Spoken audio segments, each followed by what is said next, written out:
요즘도 역이나 지하도 근처에서 노숙자를 쉽사리 볼 수 있습니다. 옛날에는 일명 거지라고 일컫는 비렁뱅이들이 주로 다리 밑에서 여름이나 겨울을 나곤 했습니다. 아빠 거지가 자식한테 자존심을 세우는 다음과 같은 일화를 들어본 적 있나요? 아버지, 저기 저 집에 불 났어요. 그렇구나. 너는 이 아버지 덕분에 불날 집이 없으니 얼마나 다행이냐. 네. 자식한테 나쁜 부모가 되고 싶은 사람은 아무도 없습니다. 하지만 자녀를 키우다 보면 마음대로 안 될 때가 많습니다. 부모는 계획대로 안 되면 혼란스럽거나 무력감, 좌절감에 빠지기도 합니다. 자녀를 키우면서 갖는 두려움은 대체로 다음과 같습니다. 첫째, 나약하다는 두려움입니다. 어른으로서 나약함을 느낄 때는 누구한테 의지하거나 나약하지 않은 척하며 두려움을 이겨냅니다. 두려움을 이기는 방법으로 자녀를 통제하려고 합니다. 통제하면서 승리감을 맛보는 욕구로 변질됩니다. 양보하고 마음을 바꾸어 잘못을 시인하면 모든 것을 잃는다고 생각합니다. 부모의 말이 곧 법인 가정에서 자란 사람일수록 이런 현상은 더욱 두드러집니다. 어떤 사람은 타인에게 휘둘리는 두려움을 떨치기 위해 강한 모습과 행동으로 자신을 표현합니다. 노르만 쿤크는 우리가 아이에게 문제 행동이라 생각하는 대부분은 아이의 정당한 반항이며 우리가 아이보다 더 많은 권력을 가졌기 때문에 그런 생각을 한다라고 하였습니다.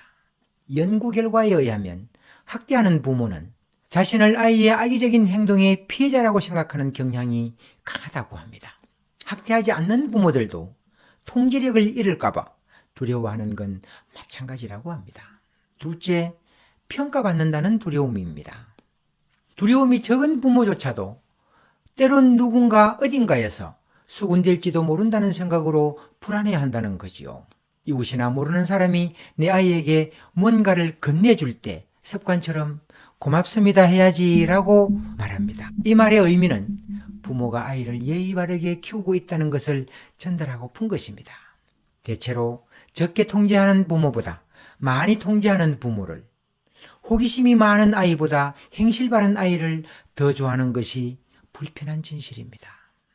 그러므로 평가받고 있다는 부모의 걱정은 아이를 통제하는 데 신경 쓰게 되고 엄하게 다스리는 행동이 나타나게 되는 것입니다.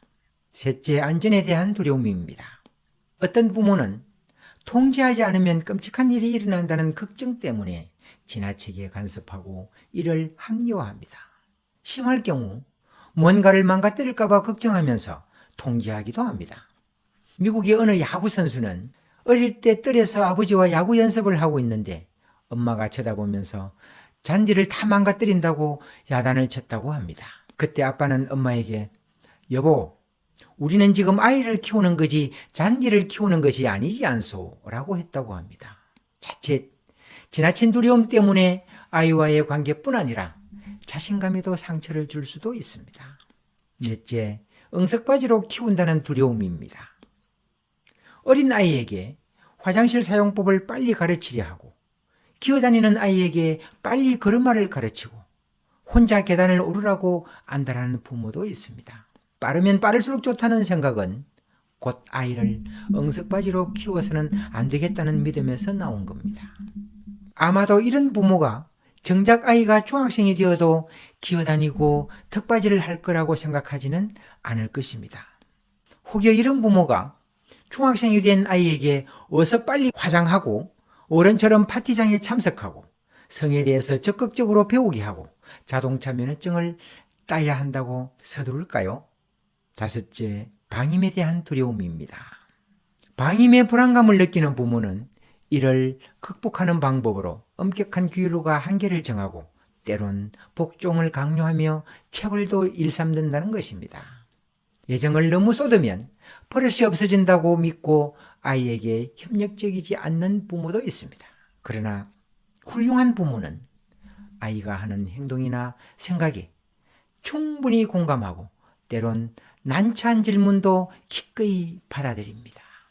자녀를 키우면서 자칫 두려움을 극복하기 위해 지나친 자신감을 부리거나 서두르거나 통제하면서 음악에 키우는 어리석음을 범하지 않도록 경고합니다.